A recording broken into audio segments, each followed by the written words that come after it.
Same way sexually, right? Sometimes me and you've been that way sometimes sexually to where, I might be in that space, right? And you like, hey, pause, I'm not there, right?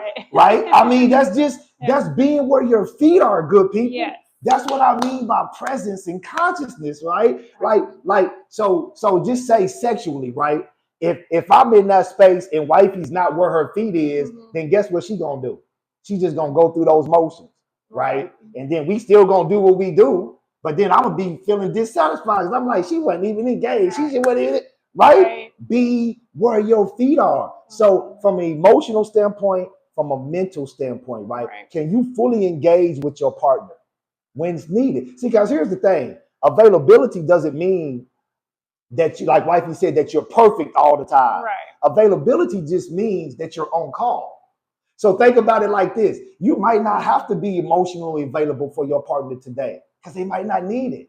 But if they needed it, can you create the space in real time to give them that attention and that availability, right? And the only way you do that is being conscious where your feet are and living in the moment where your feet are, man. Yeah. So talk a little bit about that.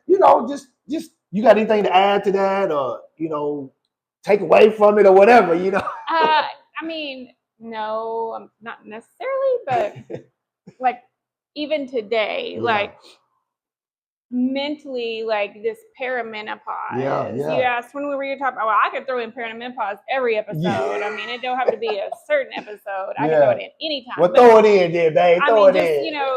My struggle is my mental capacity sometimes I feel like is not where it used to be. And so like I struggle to like stay focused. I could be thinking about literally 50 different things or nothing at all. I mean, my mind is blank, and I don't have that mental capacity. I don't have the emotional capacity to deal with anything in certain moments. I mean, it's not all the time, but some days are worse than others. Yeah. So how have you been able to, because there's a lot of women out here dealing with perimenopause. There's a lot of women, it's a lot of men out here wondering what the hell is going on in their relationship, right? So this is another thing that I'm talking about, being fully present. I had to be fully present to understand, right? If I'm not where my feet are, I'm not going to understand my wife's symptoms and what she's going through. So just talk a little bit about that. Like we said, going through that, how have you managed to still kind of be where your feet are in the midst of going through all that stuff? What type of things have you put in place to kind of help you with that? Well, number one, I have to recognize those days. When those days are harder than others, I have to be able to recognize them, talk about them, just communicate what's going on. But then there's some days I'm like, I don't have a mental capacity.